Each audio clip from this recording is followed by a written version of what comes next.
Me, Stephen Thomas, with Reports on Housing, coming to you live on this Friday. Feels like autumn-esque Friday, even though we're uh, not yet at fall. Fall begins next week. So just wanted to say hello there. Happy Friday. Hope you're ready for a wonderful weekend. We are. It's nice to have soccer.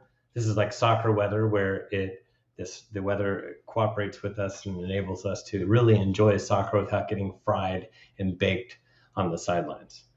Anyhow, without further ado, I do want to begin. I know there will be more and more people that join in, but I've always promised to make these a lot more brief, concise, and here we go. Without further ado, I want to make this as thorough but as quick as possible, getting you the latest and greatest information.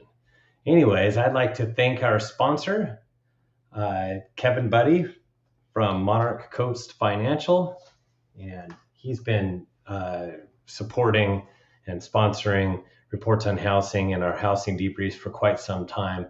Pretty awesome. Kevin Buddy from Monarch Coast Financial. Of course, there's more than one kind of borrower and there's more than one kind of loan. He deals with everything from full documentation loans to alternative documentation loans to investor financing and even private money. So pretty much everything in the kitchen sink he deals with, and he has loads and loads of experience. Has been doing this since 1976, centennial for our country. And so he's got loads of experience, just a class act, really great to work with. He helped us with our own refinance. And so contact Kevin Buddy, my buddy, your buddy, Kevin Buddy at Monarch Coast Financial, and let him help you as well, just like he helped our family your clients as well. 949-422-2075. That's 949-422-2075. And our company is Reports on Housing. It's your local real estate snapshot. It was designed, I started this puppy back in 2004, so that it was really about properly setting expectations of buyers and sellers. Nothing frustrated me more than a lot of the hearsay, a lot of the talk that goes on at the barbecue or anything like that. I understand where buyers and sellers try to get their information from different sources, but I really wanted to provide something that could definitely show them which direction they should be going. So I am that guy, that nerd, that geek. I do have a quantitative economics and decision sciences degree from the University of California, San Diego. I am a data nerd. I might not wear these glasses. I am wearing bifocals now. It's a lot of fun, and we have reports that dot all over Southern California, LA, San Bernardino, Riverside, San Diego, Orange County. So it's not just Orange County, and we're looking to expand to other areas as well. The most recent one that came out was actually close to 2 weeks ago, this coming up Monday, the Autumn Calm. So we're going to be putting together another one and another great report coming out on Monday. We're going to be talking, we're going to dive in a little bit deeper on the buyers and understand the fact that they feel like that they've missed out and they've been punched like a boxer. However, I am going to highlight and show why there are still legs in this market, and the fact that later on down the road, it's one of those snooze you lose. If they don't purchase right now, they will have to they will have to kick themselves down the road. So, anyways.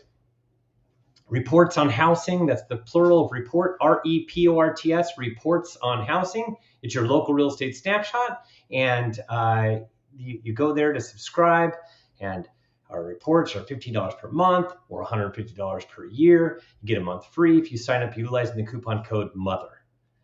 Speaking of moms up, actually, we're going to first do a couple funny things. I brought this back. I just wanted to have a couple good, fun photos so that makes me smile, makes me chuckle. These are the kind of things. We're now in the Halloween season. We went to Costco. Zeke, 3.5 years old, loves Halloween, and there's plenty of wonderful Halloween decorations for the yard, these included. So great home to put down some roots. Thought that was great. And home for sale, it's got good bones. Some agent is doing a great job of marketing and differentiating themselves, because that's pretty fun, pretty unique, and made it on the news. You see it, newswest9.com. So pretty creative way of selling a home, right? How about this one? 38 people have died in this house and it's haunted. Horror movie families. Yeah, moving right on in. I thought it was funny. If you know that there's been a repeated pattern of a problem in the house and it's been haunted, why purchase it? I mean, seriously, put a park there or something. Bulldoze down that house. So anyways, this is my mom. This is my beautiful, incredible, wonderful mom, one of the best human beings on this planet. My wife as well. So I have a mother is one of the most incredible human beings on this planet. And then I married my wife, TJ, and she is absolutely awesome, my better half.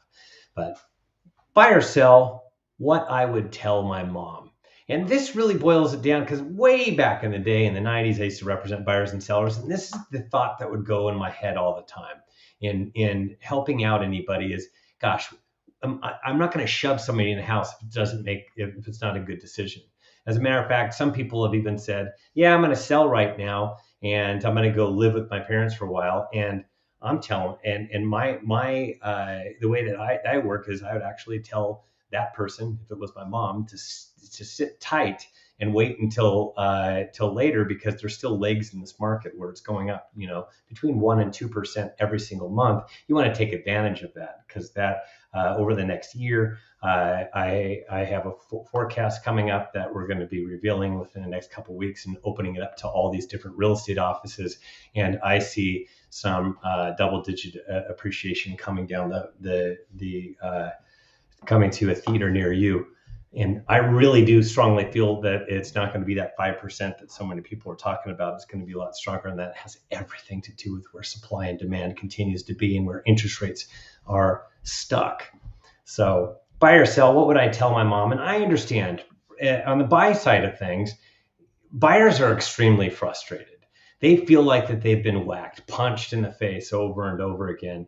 And for those that have tried to purchase and have not been able to purchase, if you see this, we've seen values go up like crazy. I highlighted last week what it meant if you were in the market last year versus looking right now, what the difference is. But then I also talked about where are we going in the future.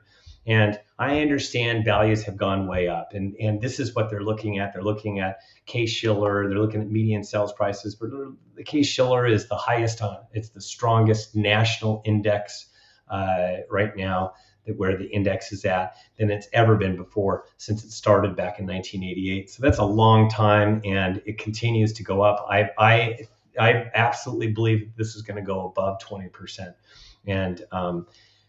And when it does that, people are going to continue. It's going to feed that whole story of, man, I thought I missed out. I missed the boat. And I understand that feeling of missing the boat. And then many are going to be throwing in the flag. But I'm here to tell you, this is where I step in. I, Stephen Thomas, am very busy crunching the numbers. And I look at it kind of like a cockpit. So there's so many bloggers and vloggers, and I poke fun of them. The perma bears is what we call them, and they're permanently thinking that the sky is falling, but they tend to only look at one statistic. And that would be like flying the plane only looking at one instrument. And yet there are so many instruments available on this instrument panel, and you need a professional pilot. I'm not about to tell a pilot how to fly a plane. I don't understand it, just as I don't expect a lot of people to understand what my cockpit looks like. And I'm looking at a myriad, and this is just a small little sampling of a bunch of charts and data and statistics that we're looking at. That's not just housing, but supply and demand go into the factor of everything. But my cockpit is looking at everything, and there's a lot to look at. There's a lot to absorb. And I'm a data and stat junkie. I love and enjoy reading this stuff. So that's what I do. And in looking at everything, there are still legs in this market. My forecast, which I'm putting together right now, talks about how there are still legs in this market and why it is going to continue, why it's not a bubble, why it's going to continue to go down the trajectory that it is right now. And a lot of it has to do with this, the affordability factor. And there's interest rates impact on affordability. And I want to get into this a little bit just so that you can understand if a snapshot in time. If you're looking for a $3,000 per month after putting 20% down, you're right now looking at with a 2.86%. That's where it is as of today, or actually as of yesterday. 2.86%. You're looking at a $906,000, $906,250 house, and 5% interest rates is where we were back at the end of 2018, November of 2018, and you were looking at for the same payment. Now you could see that that higher interest rates really impact how much home you can afford. It really shrinks down, $698,750. At 6.35%, which is where we were prior to the Great Recession, shrinks down even more, $602,500. And this is where a lot of people like to compare now to the Great Recession, yet look at what you're able to afford with a much smaller interest rate, a $602,500 home.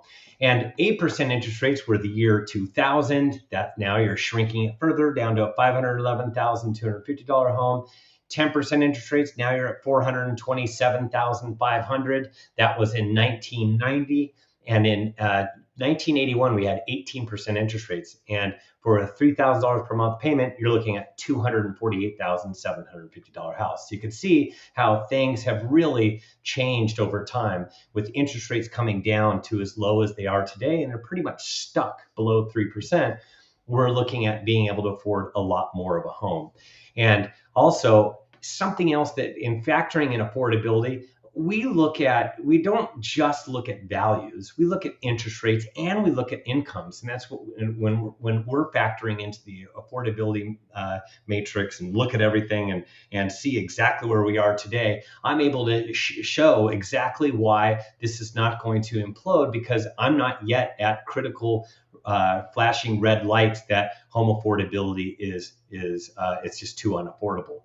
If we saw that, we would really start to see demand diminish, and we're not seeing that. And that's because of how low interest rates are and how much it's opened up affordability. As a matter of fact, when you look at incomes from prior to the Great Recession to today, across Southern California, across the region, incomes are up 40% since the Great Recession. People don't factor that in. So not only that, you can see where values were at back then. You're looking at prior to the Great Recession, a little less home values than where we are today. However, you could afford a lot less of a home. So a lot of people were doing adjustable rate mortgages and pick a payment plans, and they had very little down, very little skin in the game, bad credit scores. I can go on and compare it to now, and they had less income. So when you compare everything, you really can't compare prior to the Great Recession to where we are today, which is a much, much healthier spot. So you could see how that you're able to afford a lot more a home because of where interest rates are. And if you look at, this is for a $2,000 per month desired mortgage payment, and this could get you more like the Inland Empire, San Bernardino, Riverside. I wanted to show this, that right now at 2.86, this would be actually in San Bernardino would be a high-end home almost, but it's at the upper echelon, not quite luxury. It's not the top 10% of the market. It's below that. So 2.86%, you're looking at a $603,000 home versus where we are right now. You could see, or that's where we are right now, versus 5% in 2018, $466,000 house. Same problem, that as you go up higher and higher interest rates, the home value that you're able to afford shrinks. A $401,000 prior to the Great Recession. In the year 2000, now it's $341,000 home, still the same payment. 10%, that is the year 1990, $285,000. And in 1981, $166,000 house. You can see how home affordability, where you are at 18% all the way to where we are today, that it has just enabled people to afford more home because of how low rates are. So that's what's driving a lot of this. And you got to also look at what kind of legs that we have in the market with supply and demand. And we will get into that for sure. But I also wanted to say, for those people that think that they have a limited number of homes to take a look at, it is really limited. I absolutely get it. But I do want to tell you, with that seasonality factor of the fall market, there are homes that aren't selling instantly. In Southern California, across the board, it's those that have been on the market for at least 30 days. It's 45% of the entire inventory, which is 9,100 homes. That number's actually gone up since I reported this last week. They only went up a tiny bit. That was 44%. Now it's 45%. I think for 60 plus days, it was a 23.5%. Now it's 24.4%. So, but 24%, 4,953 homes have been on the market for 2 months plus. Those that have been on the market for 3 months plus, it's 14% of the market, 2,830 homes. And something I'm watching is actually the median value of everything that's in that is active 30 plus, 60 plus, 90 plus days is actually dropping, which means that some of the lower ranges are sticking on the market a little bit longer. Like the median now is 870,000. This was 879. So you can see that's coming down from last week to this week. 60 plus days. Oh, that's neat. It was 1 million. Now it's 1 million, but I forgot a zero. That's 1 million is the median for 60 plus days that has been on the market for 2 months. And for 3 months, it's 1,295,000, which was 1,350,000 like a week ago. So you can see those numbers are starting to come down. Yes, it's more luxury at 90 plus days, but we're seeing more homes stay in the market for a little longer, which means you don't have to jump as quickly with some houses. Yes, a lot of these could be overpriced, but those are the kinds that you can work with after they've been on the market for a few weeks with no offers or very limited activity. So just know that those are out there. And so this kind of answers why I think for my mom, the answer to my mom, do I think it's a good time to buy or a good time to sell? It really depends upon the circumstances for sellers. And for the buying thing, I'm demonstrating it there, and I'm going to show you the supply and demand. There's legs in this market, and it's going to continue to be hot for quite some time. So the sooner you get in, the better off you're going to do. As far as purchasing is concerned, you could do the math, and I did not have time to totally do all the math, but as you go up in value, and if you're going to sell your home and you're going to go up in value and buy something else, when you go up in value, you're going to want to purchase. You're going to want to do that sooner rather than later, because as values go up, which let's say hypothetically they go up 10%, and you sell an $800,000 house and you want to go to $1 million, 10% of 800 is 80,000. 10% of $1 million is 100,000.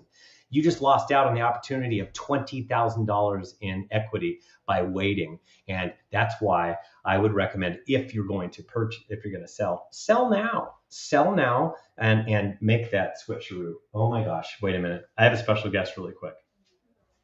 Who is this? Who's this? This is Ezekiel Creed. Hi, Ezekiel. Say hi to everybody. They're wondering, hey, how are you doing? Did you have school today? Yeah. How was school? That's great. You enjoyed it? What did you learn more about apples? Did you learn more about apples? No, not paint. Did you paint? No, not that paint thing. Oh, you painted it. Yeah. This. Yeah. That's cool. Yeah, I saw he has a nice little painting drawing using an apple, and it's posted. So thank you for joining us, Ezekiel. Who else do we have here? I'm at a standing desk, so that's why you cannot see them. But you just came back from school? I learned about fractions. You're hilarious. All right, Athena. And then we have Mason Thomas. Well, you can still see him. Mason. Hi. How are you doing? Tomorrow we have a game all the way where? Timbuktu, South Los Angeles. So, yay, and soccer land. We got to do some driving this weekend. Anyways, thank you for joining us. Really appreciate it. Anyhow, let's get into more of the Southern California supply. So, talking about my mom and selling her house. Yeah, if she's move up seller, absolutely, I'd say go now. If they can wait, you know what, I want to wait. Or if somebody starts talking cash out, that's where I'm going to talk to them and say, do not sell right now. Please, Mom, hold on to this thing. The longer you hold on to it, the better. Matter of fact, I have an uncle that's in Colorado, and that's exactly what I've been telling him. He's in Castle Rock, Colorado, and I told him, hold off. So that's what we're going to do. We're gonna hold off over there, and he's been doing it for last year, and now he's really happy with where he's at. I told him, you know what, if you got to do something, we'll talk next spring. So anyways, Southern California supply, the active listing inventory, where did it go over the last 2-week period of time? If you look at this, today it's at 20,181. It's up 1% or plus 286 homes. So it did go up a little bit. And that is the Labor Day effect, because I snapped the numbers 2 weeks ago. It was right before Labor Day weekend, and not a lot of homes came on the market. And then we really dropped that week during that 2-week period. Because not a lot of homes came on. Then a few more homes came on in the last couple weeks, and that's why the inventory grew a tiny bit. It does this from time to time. As a matter of fact, across Southern California, it typically goes up 1% for this time of year, and we're right in line with what it does normally. It's always following Labor Day. So last year we were at 25,657. That was 27% more than where we are today.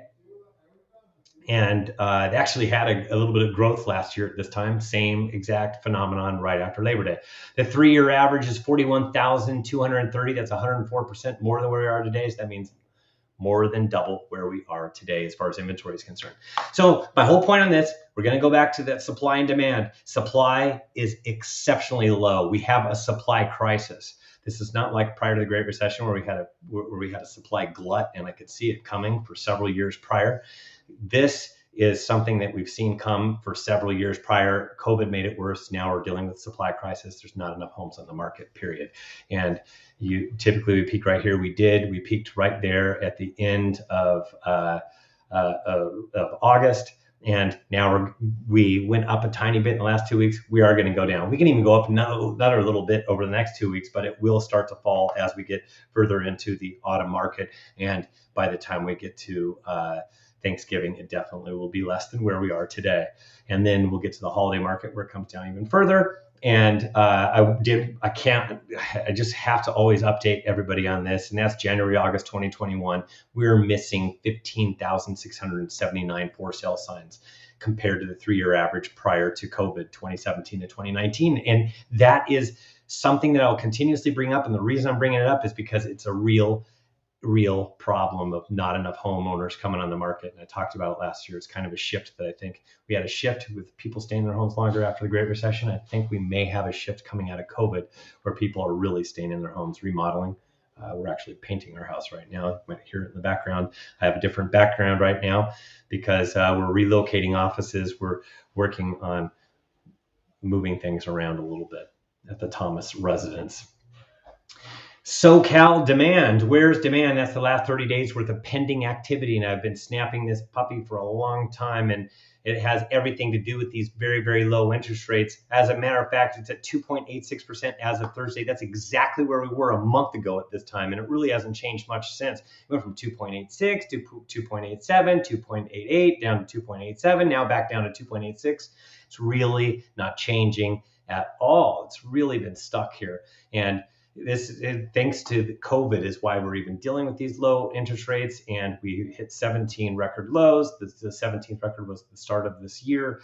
And at 2.65%, we're still very close to that number. And we could hit it if something negative happened to the economy out there, which I don't really see as too likely. But if there was a correction in the stock market, we could see interest rates drop a little bit more. So just throwing that out there. Know that interest rates are so low and they're continuing to fuel everything. And I showed you what the math looks like and why buyers, when they do the math, they go, yeah, let's do it. Let's get into this puppy. Let's party. And if you look at the Southern California demand year over year, this is the last 30 days worth of pending sales activity. Today, we're at 18,312. It went up 33 pending sales in a 2-week period. That's all across Southern California. So 33 pendings is not much of a difference. It's basically the same thing. Last year, we were at 20,636. That's 13% higher than where we are today.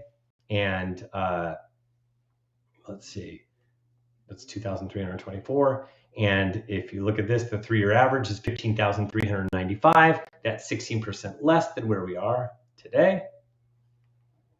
And Southern California demand is going to continue to go down, and it's going to really plummet there. All right. So how fast is our market going? How fast is our market presently right now? I was actually showing my wife with this. I am so impressed with this. It's stuck at 33 days. It actually did not change in the last 2 weeks, 33 days. As a matter of fact, it has been remained at 33 days for 8 weeks straight. That is a flat line. And I've been doing this for such a long time. I've never seen the expected market time stay the same for this long in any county, and especially all across Southern California. It just shows it really is a flavor of what's going on. That if you were stepping in the market 8 weeks ago, if you step in the market today, there is actually no difference in how fast it feels, fast and furious. Last year, we were 36 days at the same time period, and the 3-year average is 76 days. So more than double where we are today. And if you see this, I just started doing this, and that's just so that you can see the speed. We'll update this. Of course, I didn't really update it. It's stuck in the middle of a very hot seller's market. We are definitely speeding out of control when at 30. Prior to, during the Great Recession, this needle went all the way to that it was in between the bottom left at 0 and that first one, which is 220. I saw that in a lot of markets. That's where it's such a deep buyer's market that we're just stripping away value. We're doing the exact opposite when we have the expected market time as low as it is here in Southern California, stuck at the same place for the last 8 weeks. So the Southern California expected market time, like I said, it's been flat. I said it was going to be flat. I didn't know it was going to be that flat, but yes, for the rest of the year, we're going to remain below that 40-day threshold, which is absolutely insane, crazy market. It will be insane, crazy for the rest of the year. It's not really going to change much at all. I do have a special PSA that I wanted to bring to you as a special public service announcement. And yes, once again, I return to I am the nerd. I am a geek. I have some street cred with quantitative economics and decision sciences, absolutely loving what I do and pouring myself over all of the different charts and data and stats. Like I said, this is what I love to do. And so I really do have an economic model. I just want everybody to know that there's a lot of people in suits like me that are out there talking, but they stick to one data point. And remember what my cockpit looked like. I have so many different data points that I'm looking at and different charts and stats and everything else. And when I hear something, I want to go investigate it and all that stuff. So I'm looking at just about everything. And with that, we're able to bring you something that you can actually, it's so that it's properly setting expectations of buyers and sellers and moms. So I told you what I would do with my mom. I said that this is a good time to buy. If you've got the wherewithal and you can stick to that payment, then buy. If you're a seller and you're moving up, then sell. If you're a seller and you don't really need to sell right now and you want to downsize or you want to go rent for a while, or if you think it's at the top of the market, it's not. Hang on, hang tight. So please don't listen to all those video blogs and bloggers that are out there and perma bears that are out there just talking about their disinformation campaigns of trying to make buyers and people out there make the wrong decisions based upon what they say. And they sound like they know what they're talking about. And yet I'm looking at it and it's so frustrating to look at. So if you want a copy of this, you have to be a subscriber to the Housing Report. And if you want a copy, just ask me for it. I'll be more than happy to give you a copy. You go to reportsonhousing.com, REPORTS, that's the plural report, reports. We do more than one, on housing.com. Go there to subscribe so you can get a copy of this too, as well as the great tool that is our housing report, our housing reports. And it's $15 per month or $150 per year. You get a month free if you sign up utilizing the coupon code MOTHER. So I'd like to thank once again Kevin Buddy from Monarch Coast Financial. My buddy and your buddy, Kevin Buddy, deals with all kinds of loans because there's more than one kind of buyer, that's for sure. He's been doing this since 1976. He's with Monarch Coast Financial. You can contact Kevin Buddy and let him help you too and your clients, 949-422-2075. And that's all I have. Let's see if I have any questions. Let's see. There could be something. Let's see. Good afternoon. Oh, wow. Some good stuff. Will Evergrande and China collapse the housing market worldwide? I don't quite understand that. You can put that in there. Again, I don't understand. Will Evergrande in China collapse the housing market worldwide? I think I've done a little bit of research on this. It's not something that's concerned me. If you want a more detailed answer, you can go ahead and contact me. You can Facebook message me, and we can talk about it. But I don't see anything in the different numbers that is going to collapse our housing market. What's going on in China is not really going to have this ripple effect that affects the United States. All has to do with that supply and demand. If I saw a tsunami coming or something like that, I'd let somebody know. I don't really foresee that happening. A lot of us have this fear factor where once we are afraid that something's going to happen, we think the absolute worst, and yet it doesn't come to fruition. So just understand that. Anyways, if you have any other questions, feel free to put them in the chat. I'd be more than happy to answer them later. And you want a copy of this, put it in the chat as well. I appreciate it. Thank you for tuning in. I hope you have a fantastic weekend with whatever you do. It's going to be much cooler. It's going to be pretty. It's kind of reminding me a little bit of fall. So enjoy it. And of course, like always, we will see you on the other side. Have a fabulous